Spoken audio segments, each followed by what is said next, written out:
Il faut arrêter Paul Kagame et le juger comme Châtellon. Il faut arrêter Hippolyte Kanambe et le juger comme Châtellon. Il faut arrêter 15 millions de kotikate pour nani ayibi yoyo ya bana na publicité elandaki ya sai na tito motamonaki yo ayibaki yoyo amonaki ezalaki tito azongisaki pe yoyo ya bato. Est-ce que 15 millions ekozonga Boya Kotala chaîne na bino YouTube tozongi lisusu sikoyo pona ko analyser pona bino sujet d'actualité oyo ezali très riche en ce moment la République démocratique du Congo. Na micro toujours mon level na bino dilo pona ko servir bino pe ko analyser fait ndenge tolobaka toujours ensemble na bino ko sala réflexion sur la République démocratique du Congo, la politique, la culture, la sport et même faits sociaux. Donc, le lot, aux ongi de sous na likambo tolobaki, tokotikate dans la vidéo précédente que ça qui te essaye na bino que toza kolandela makambo yango malem depo esengeli que culture ya impunité et pour kosila na mboka na biso République démocratique du Congo, surtout na bakonzi oyo bazali kokamba biso moyibi Taniaka et pour Kakosila. D'ailleurs, il s'agit mon côté à ma promesse, il y a un chef de l'État, Félix Tshisekedi, où il y a venu au Cambodge seulement, à l'Obaki, que lutte contre impunité, paix du chouchou, lutte contre corruption des alliés, wana montre la priorité. Alors, le Cambodge, les alliés, au défrayé chronique, mais pour l'oyo, vous sans ignorer que les alliés, à faire, il y a 15 millions. 15 millions. Oyo sengelaki na ba pétrolier bakoka kozwa yango à titre ya compensation pour na ba perte ya oyo bango basalaki par rapport na ba prix ya litre ya carburant fixé na niveau ya ba pompe. Alors 15 millions wana et bungaki bango ezalaki enveloppe totale ezalaki ya 100 millions pe balongolaki 15% moyo et kendaki na compte beaucoup privé na niveau ya robanko et après zaki destination moko kilelo ezali inconnu nde likambo ezali kotungisa vraiment bana mboka ebele bato nyonso tu balingi bayeba mbongo wana nani azwi yango. Je crois que bolandaki même na bareseau sociaux bomoni même réaction ya site mokoko qui a cité carrément le nom ya moto oyo bazali mpe kotanga mingi par rapport ya dossier oyo wana ya 15 millions nde yango toye lisusu po tokoka kolobela yango. Mais mpona koparle sur dossier wana kaka ndenge tolobi na likambo ya 15 millions mokolo moko akolela parce que mbongo oyo neti kaka ekoliaka ya gros poisson na ndenge to omonela makambo yango ndenge ezokende. Alors na analyse nango na tiki bino bolanda nanu moko ya bapolitisien ya mboka na biso oyo mpe bato baza komona ye aza un peu mwa mbilinga na baposition na ye auti kozala ministre gouvernement si bazalaki démissionnaire alongwe en tant que ministre na baacte alaki proposé bato bamonaki azalaki vraiment kokumisa te président actuel Félix Tshisekedi mais ntango alongwe bamoni ke aye kosala déclaration comme quoi le vrai président azalaki élu ezalaki Martin Fayulu wana bocomprendre bino nyonso tout il s'agit de Lisanga Bonganga. Alors na likambo ya 15 millions oyo na tiki bino nano bolanda boyoka ye makambo oyo ya alobi et bongo na nsima tozosonga pour que to porter peu moi Pierre na biso na analyse oyo ya asali wana boyoka attentivement et nous revenons tout de suite. Nous avons cliqué sur le bouton s'abonner pour vous abonner à la chaîne Oyo et sur la cloche qui apparaît à droite pour ne rien manquer na ba vidéo na biso bozala donc notifié. À tout de suite. Boya Kotala. Avant dernier point, l'actualité 15 millions bungi. 15 millions ils ont mon anaté, ça pose problème, nanandiko tunze mo babi ata bien tokuliata bikedi tout ça comprendre. Donc 15 millions ils ont mon anaté. Jean-Pierre Lisanga Bonganga. Lutte contre la corruption yango. Transparence na gestion ya mboka yango pour 15 millions ils ont mon anaté. Tokaka 32 millions na air ya Boshab oya Snell. To monaka ke bachaka Boshab pembeni. Bat bazo senga bachana du directeur cabinet ya chef de l'état pembeni comme ça ba enquête et continuer. Sokaza aza cité na kati mais soki aza coupable c'est bon. Sokaza coupable était azongi na musala na Jean-Pierre Lisanga Bonga 15 millions kaiwa.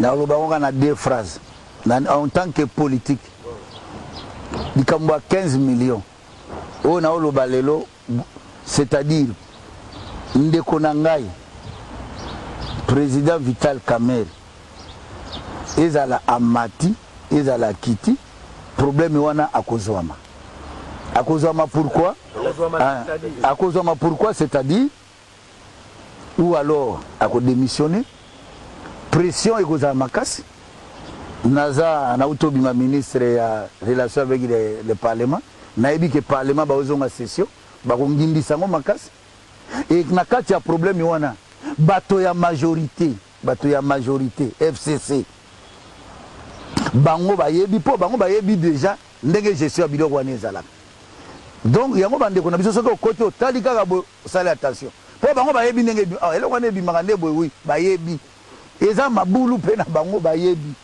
alors ntango sikoyo lokola bango bayebi likambo ya politike elandi ye oyo nayebisi bino ya 2023 ntango déjà na 2023 bayebi ke non il y a des accords il y a liboso président Félix asololi na président Kabila ntango basololi na accord na bango bayebi ndenge bayokani soki yo kozala na 2023 nga naza sikoyo oyokani mais ntango ya ye bombande komi ya bato misato ntango ekomi misato ye mpe akomi sikoyo na ide 2023 ngai candidat ere sikoyo bakomi kocomprendre ke tato oyo mpe azoya na lire ya candidat bakolandela ye silence radio ya Félix Tshisekedi président nayebisi yo ke UDPS baza koloba te politiquement bakolandela ye mpo akomi kaka ami dévoilé avant ya koloba ke nga na kozala mpe candidat na 2023 donc mwana mai ntango azozwa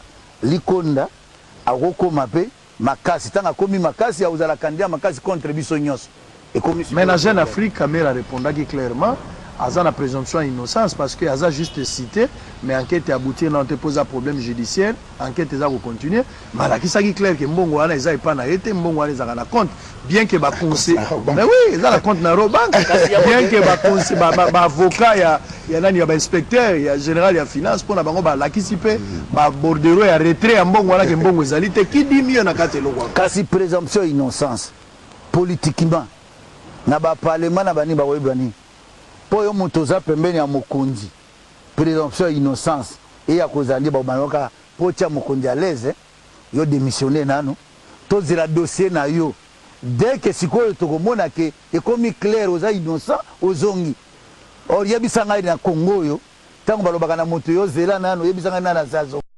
Voilà, donc je crois que Boti Kolanda attentivement analyse Oyo, le ministre honoraire, il y a relation à parlement, puis ou aussi quoi assumer intérim, il y a ministère et sport Ndenga Lobby. Moi, je pense que à faire l'analyse mon co juste, une analyse objective, Makamba Lobby et Zali vraiment Nanzela pe le Ndenga ya moni Makamba lecture où il y a Sali par rapport à Makambo Yango. Donc tu yoki Ndenga Lobby que Kamerhe amata akita akozwama na makambo. Alors nini pour ça la kiazwama izali ba enjeu à venir. L'enjeu c'est 2023. Les mots Félix déjà zali chef de l'État, mais en 2023 ba élection et kozala pe certainement ba bazali ba partenaire ya Félix Tshisekedi sikoyo tolo ba la FCC oyo ba l'autorité morale Joseph Kabila. En tout cas bazali ko se préparer pour que la 2023 bango ba ko rebondir bazonga.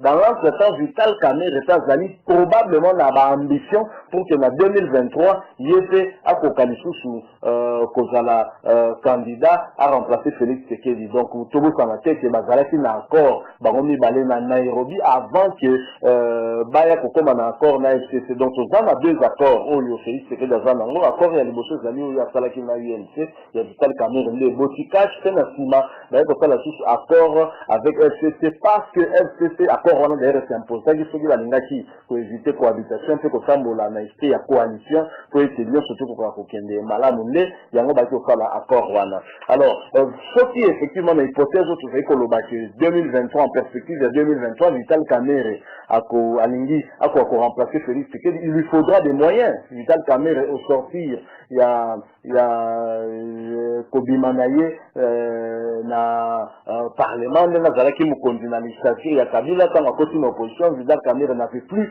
vraiment des moyens.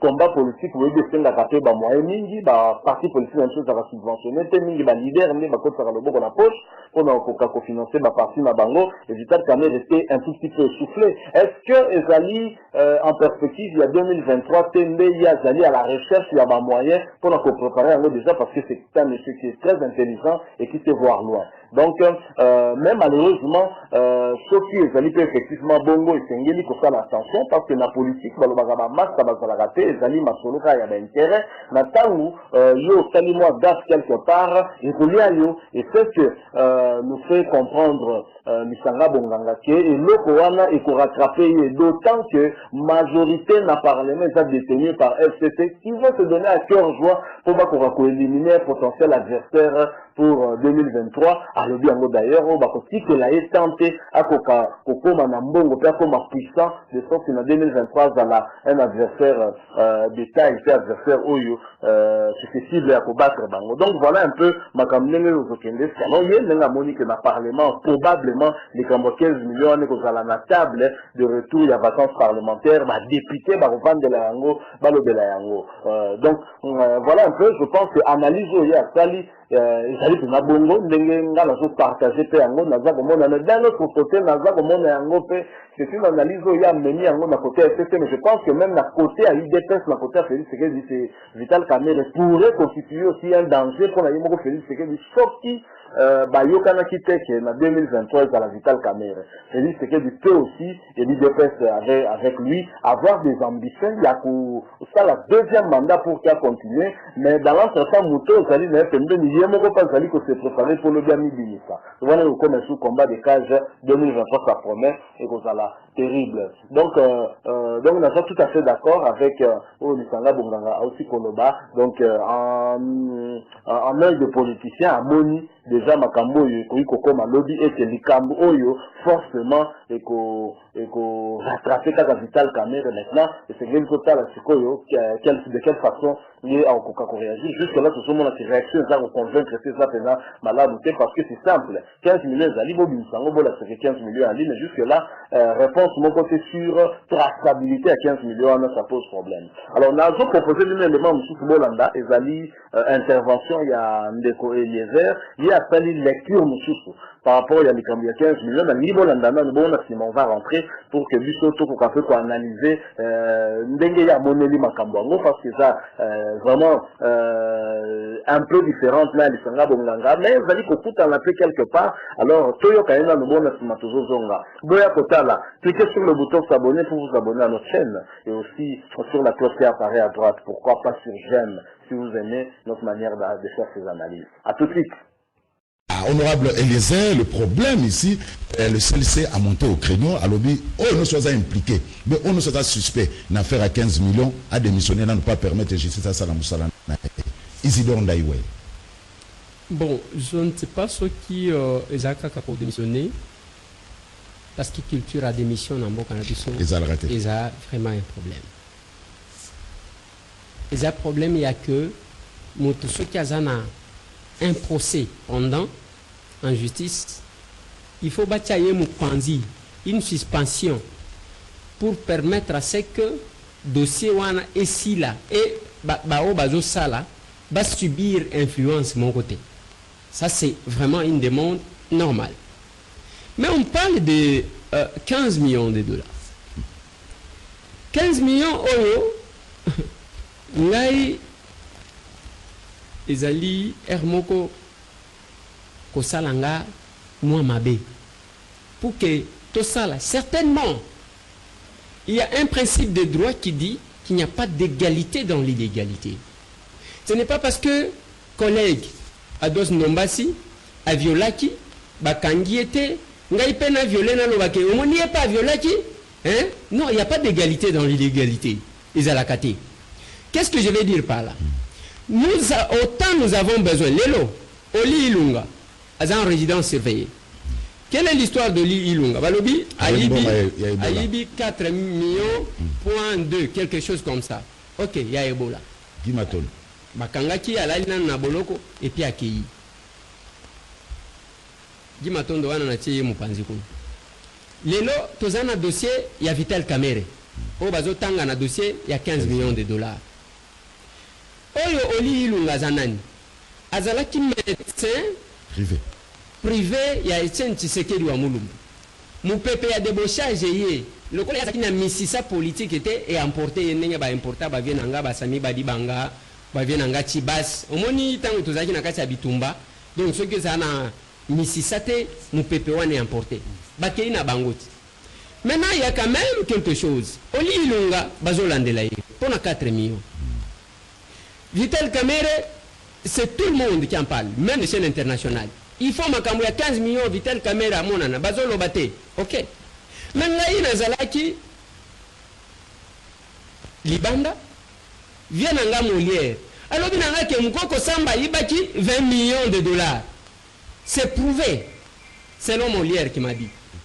Mais moi je ne sais pas comment tu peux insister. Oh il y a 20 millions. Oh il y a 15 millions sans vouloir couvrir Kamerhe. Mais il faut trouver qu'est-ce qui fait que kaka oyo ya Kamerhe oyo et ça a beaucoup plus de tapage que oyo mususu. Donc, soit on est complice, tozana bato ya FCC, tozobomba kama sungu ya bato ya FCC parce que singeza molai. O uti koloba makambo ya Gimatondo. Gimatondo wana, azalaki ministre te, azalaki ministre provincial, azalaki na mokonzi na yeko mona enani. André Kimbuta yango, lelo aza sénateur, non? Azawana. Mais il fallait que na dossier même ya Gimatondo oyo, tozwa bato nyonso oyo parce que Guy a parlé devant tout le monde dans l'Assemblée provinciale. Bato nyonso bayokaki. Ce n'est pas qu'il s'est levé comme ça à Kazumbongo. Mais qu'est-ce qui fait que oh, y a bateau à FCC? Les gens parlent moins, mais oh, il y a un problème. Moi, j'ai été contacté en ma qualité de député. Quelqu'un du FCC me dit de quoi les airs. Tolingito cabine a 15 millions de dollars. Nalobi na ok, ngape Molière alors qui n'angai. Tolingi ba inyo yo kabiso makambo 20 millions de dollars. Parce que ici il y a un problème. Après Genève, parce que l'opposition était unie. Après Genève, Tokena ba mapasa mibale. C'est ça ma lecture. Mapasa mibale na élection. Martin Fayulu na Félix Antoine Tshisekedi Tshilombo. Na convergence parallèle. Oyo tobenga. To pays d'un côté. De l'autre côté, tozana ba tozaki koluka transition, même transition sans Kabila. To réclamer yango na mboka oyo. Siko Kamerhe oyo akei awa. Bato ya FCC, qu'est-ce qui se cache derrière bango pour que basala trop de bruit sur 15 millions, mais Babambaka, Oya Bango. Bango, est-ce que Bato FCC vraiment totalani penzaboui? Bakoyoka sonité, Yakoloba Makamwa détournement. Oui, nous voulons que la justice fasse son travail. Toyeba, les 15 millions et que Yoa. Est-ce que FCC tu vas abîmer fruit à 15 millions? Dans le lobby, oui. Au moment de ces il y a 15 millions. Ceux qui ont tali les tireurs de ficelles mini-mini. Même ceux qui, chez nous, pour changement, veut se laisser emballer out. C'est plus l'FCC. Parce que l'exemple que je donne, il y a ici une preuve de 20 millions. Oh, Molière a l'obinanga que c'est établi dans la banque. Personne qui en parle. Oh, il y a Guy Matondo, ils ont même Guy Matondo dans les médias. Même les chaînes internationales. Combien de chaînes qui parlent de Guy Matondo? Parce que ceux qui ont le Guy Matondo, comme ça, au Kozoba Kimbuta, ceux qui peuvent aussi à Kimbuta, ok, Kozoba, Bazaki, Likolo, Kimbuta. Ok? Qui parle de ça? Pourquoi les 15 millions est beaucoup plus d'actualité qu'autre chose? Parce qu'il y a un problème. Moi, j'ai dit aux gens, que ce soit les gens des les pro-changements. Ok, les lots, Bakosa la nenge basali Mike les lots. Bazu Mike, Bazu va livrer. Parce que à la différence, il y a un règlement intérieur, Nabiso, na collègue Nanga Dondombasi. Il y a biso pour lever immunité, il y a Ado Nenga Vandiwan. Procédure les amoulaï. Parce qu'il faut bayokaye awa, bayokaye kuna, bayokaye, et puis la plénière qui est souveraine va déclarer. Mais oh y a bango assemblée provinciale, bah ça c'est un règlement intérieur. C'est ce que je disais aux amis quand on débattait, il y a un règlement intérieur. Nalobi bomo inabiso yango. Kuna balobi nini? Bakoti ko lever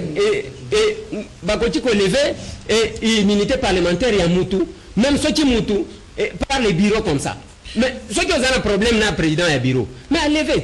Donc, le problème, il y a 15 millions de dollars. Il ne faut pas que les gens veulent mettre en difficulté Kamere qui s'est attaché à Félix pour le fragiliser. Autant nous voulons voir clair, parce que le comité de coordination Vazo 5, voilà. est normal. Est normal dans le sens que si vous êtes soupçonné dans un dossier, pour ne pas jouer de l'influence par rapport à vos fonctions, il faut que nous nous pamba pour la procédure et qu'elle normal. Mais voilà. Le fait que les caméras là qui s'étaient humiliés a retiré à une candidature. À Tambolina Félix, à comme le lieutenant Félix. Lélo, Bazwa Oy, Balobimon, qu'est-ce que nous pouvons faire? Il faut tout Sabango d'abord, tout séparer, comme ça il va devenir faible. Tout Sungaye a échoué bien, tout le discours il y a 2023. Voilà, de retour, donc, Bossi Kolangawana, intervention, il y a Ndeko Yezer, où il y a comment honorable, un député. Lecture il y a sali par rapport à la situation. Voilà, il y a la lecture, il y a sali comment on a que acharnement sur les Cambodgiens 15 millions, et sali na but il y a comment on a nécessairement clarté sur Moïse Luana, mais sali na but il y a pour fragiliser Vital Kamere, côté Wana, je pense à rejoindre un tout petit peu l'Isanga Bonganga, et par ricochet pour fragiliser chef de l'État, Félix Tshisekedi, parce qu'il ne faut pas oublier que Vital Kamere a joué rôle mon côté essentiel dans la réussite qui a chef de l'État. Et donc, ce qui va fragiliser Kamere et pour faire la scission, on y va aller Bako Kabwana, et en fait, objectif, finalement, Wana pour mieux atteindre Félix Tshisekedi et Tshisekedi costume Bakamere. Ce qui n'est pas tout à fait aussi faux, lecture il y a Saliwana, mais là, c'est quand même moi Mawa. Parce que Yemoko a fallu qu'on parlait d'un principe de droit, où Yemoko finalement a fait contredire dans après à lobby, il y a un principe de droit qui dit il n'y a pas d'égalité dans l'illégalité. Tout à fait d'accord. On a eu ceux qui tout le monde a fait qui m'a dit que Bakanga qui était, et donc il y a fait aussi la m'a dit du sous Bakanga qui était donc en mettant de l'avant Mouto Bakanga qui était en comme ça jurisprudence. Donc, il y a un petit principe au Wana. Et donc, avec ça, dit sur l'exemple, il y a Batuloko là où Yemoko a affirmé que, preuve est allée, que Moko Kosamba, où Azalaki, on a fait qui a détourné, qui a Yibaki 20 millions de dollars, et Papa Molière aurait affirmé que ma preuve, Izali a fait sur cet exemple, il a dit Matondo Oyo, avant la Makala, mais que il était motivé de Sengela Kaza dans la Makala, motivé de Sengela Kaza la visée comme tel, les gens qui ont avec mon continent gouverneur, c'est Moutameye, avant Naï, qu'on s'appelait la champagne, avant il n'avait pas dans la Sénat, calmement, et donc, selon hier, pourquoi, ça s'arme qui sur Mamouki a eu 20 millions, qui nous a fait, mais vous s'acharner sur Vital Kamere, il a même médiatisé. Bon, on va répondre quand même. C'est-à-dire que ça, comme il y a poids politique au Vital Kamere, à Zan, vous amenez mon côté, n'a pas comme au Tangiwana. Vital Kamere est quand même un cran dessus. Je pense que c'est un tout petit peu normal que même presse internationale s'intéresse à beaucoup plus que sur d'autres cas. Mais même si analyse au Sali, ils allaient vraiment m'abaisser, mais je crois qu'analyse au Sali, c'est Nieli, ma bateau, l'analyse tout autour du chef de l'État, en commençant par Yemo Kamere, qu'on va vous faire avant à proposer l'acte. Voilà toujours nos hypothèse où il serait effectivement coupable parce que procès de calamité pour confirmer culpabilité, mais jusque-là, il y a des soupçons, donc autant avoir présumé innocent, autant qu'on va l'appeler présumé coupable, donc décision, il y a pour confirmer culpabilité à mon tour revient par la justice. Et donc, mais voilà ce qu'il y a une hypothèse où bateau va venir pour affirmer qu'à Libye 15 millions, c'est une hypothèse que le Cambouana est à livrer. Alors, sauf qu'il y a bon à livrer, de connaisseurs, alors à Zali, ça me rend triste. Ça veut dire que Félix, c'est que Zali m'a montré comme à la montée, sauf l'adversaire n'a eu. Tout comme exemple, c'est un football, il est dans le cas de ceux qui ont placé, joueur, on va la monter. Aussi, système de jeu, beaucoup de singulité, mais on peut pas là. On a battu que non, adversaire, on a fait que là, je dois miner, mais battu contre la pire, on a erreur.